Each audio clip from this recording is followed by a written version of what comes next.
Calving in North Park isn't easy,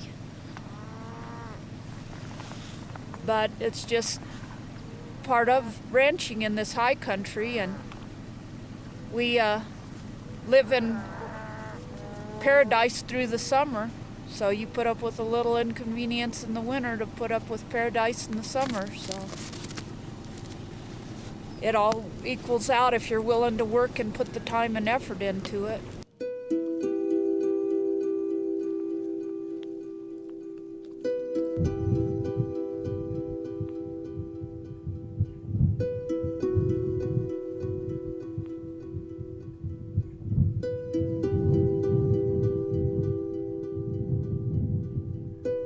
My husband, Danny, his family started ranching in North Park in the 1870s. So we're an old family ranch here.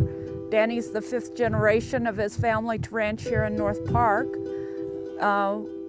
North Park is a winter country.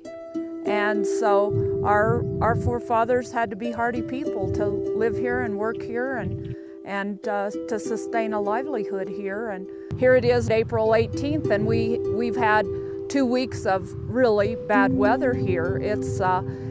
We've had some blizzard conditions, snowing and blowing, and extremely cold. I think this morning it was 10 below here.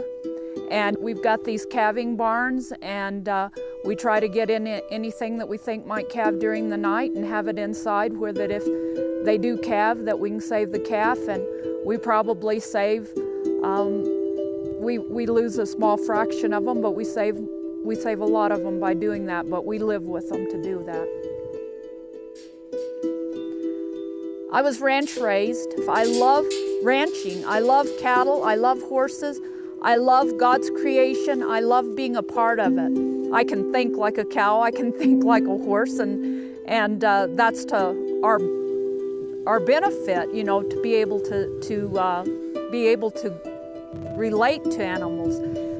It's not about tradition. You know, I've had people say to me, why do you still continue to do things? They call it the old-fashioned way. And I say it's not, you know, number one, it's economics. We're an old family ranch, and we're still in business because we watch our bottom line. And I'm sure that that's one reason why we're still in business, and some people, old family ranches are out of business, is because you can't keep up with the Joneses. You can't do everything just because it's modern and that's the way that it's done. You have to watch where your assets are. And we do a lot of things the way we do for economic reasons, because it makes sense and because we can stay viable by doing it that way.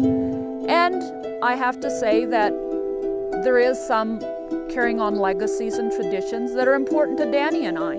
When we're out of the picture, it might not be important to the next generation, but for us, it's still important.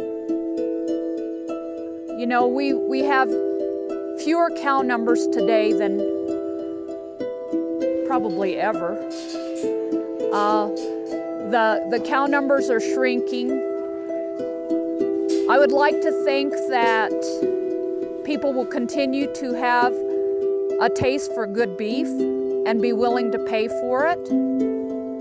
And yeah, I think right now, if we can survive the droughts and the economic hardships and stuff, I think those of us in the cattle industry are setting pretty good.